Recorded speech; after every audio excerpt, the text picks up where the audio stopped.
Maka pada tahun ke-9 dari pemerintahannya, dalam bulan yang ke-10, pada tanggal 10 bulan itu, datanglah Nebukadnezar, Raja Babel, dengan segala tentaranya menyerang Yerusalem.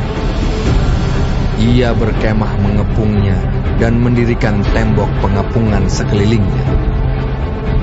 Demikianlah kota itu terkepung sampai tahun yang ke-11 zaman Raja Zedekia. Pada tanggal 9 bulan yang keempat, ketika kelaparan sudah merajalela di kota itu, dan tidak ada lagi makanan pada rakyat negeri itu, maka dibelah oranglah tembok kota itu, dan semua tentara melarikan diri malam-malam melalui pintu gerbang antara kedua tembok yang ada di dekat Taman Raja, sekalipun orang Kasdim mengepung kota itu sekeliling. Mereka lari menuju ke Araba Yordan. Tetapi tentara Kasdim mengejar raja dari belakang dan mencapai dia di dataran Yeriko. Segala tentaranya telah berserak-serak meninggalkan dia. Mereka menangkap raja dan membawa dia kepada Raja Babel di Ribla yang menjatuhkan hukuman atas dia. Orang menyembelih anak-anak Zedekia di depan matanya. Kemudian dibutakannya lah mata Zedekia, lalu dia dibelenggu dengan rantai tembaga dan dibawa ke Babel.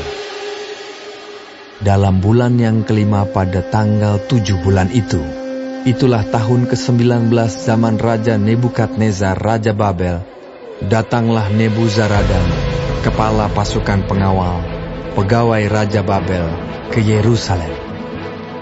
Ia membakar rumah Tuhan, rumah raja, dan semua rumah di Yerusalem. Semua rumah orang-orang besar dibakarnya dengan api. Tembok sekeliling kota Yerusalem dirobohkan oleh semua tentara Kasdim yang ada bersama-sama dengan kepala pasukan pengawal itu.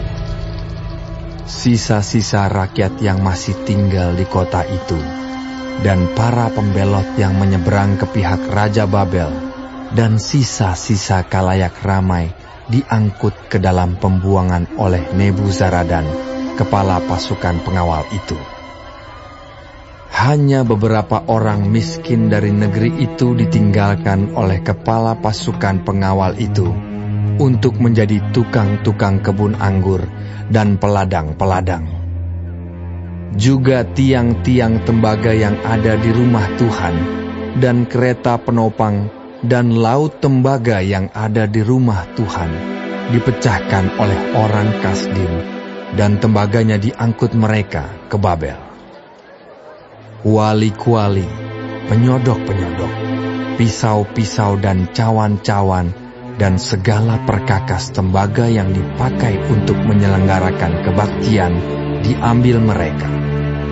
Juga perbaraan-perbaraan dan bokor-bokor penyiraman, baik segala yang dari emas maupun segala yang dari perak, diambil oleh kepala pasukan pengawal itu. Adapun kedua tiang laut yang satu itu, kereta penopang yang dibuat oleh Salomo untuk rumah Tuhan, tiada tertimbang tembaga segala perkakas ini. 18 hasta tingginya tiang yang satu, dan di atasnya ada ganja dari tembaga. Tinggi ganja itu 3 hasta, dan jala-jala dan buah-buah delima ada di atas ganja itu sekeliling. Semuanya itu tembaga. Dan seperti itu juga tiang yang kedua, disertai jala-jala. Lalu kepala pasukan pengawal itu menangkap Seraya, imam kepala, dan Zefanya, imam tingkat 2, dan 3 orang penjaga pintu. Dari kota itu ditangkapnya seorang pegawai istana yang diangkat mengepalai tentara, dan 5 orang pelayan pribadi raja yang terdapat di kota itu, dan panitera panglima tentara yang mengerahkan rakyat negeri menjadi tentara, dan 60 orang dari rakyat negeri yang terdapat di kota itu. Nebuzaradan, kepala pasukan pengawal, menangkap mereka dan membawa mereka kepada Raja Babel di Ribla. Lalu Raja Babel menyuruh membunuh mereka di Ribla, di tanah Hamat. Demikianlah orang Yehuda diangkut ke dalam pembuangan dari tanahnya.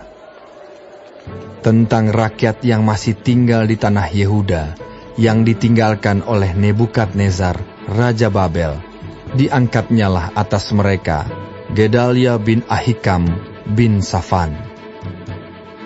Ketika semua panglima tentara dengan orang-orangnya mendengar bahwa Raja Babel telah mengangkat Gedalia, maka pergilah mereka kepada Gedalia ke Mispa, yaitu Ismael bin Netanya, Yohanan bin Kareah, Seraya bin Tanhumet, orang Netofa itu, dan Yaazanya, anak seorang Maakah, bersama dengan anak buahnya.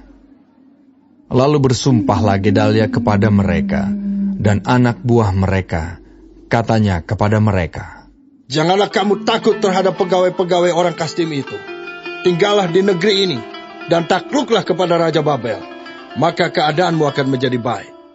Tetapi dalam bulan yang ketujuh datanglah Ismael bin Netanya bin Elisama, seorang yang asalnya dari keturunan raja, dan 10 orang bersama-sama dengan dia.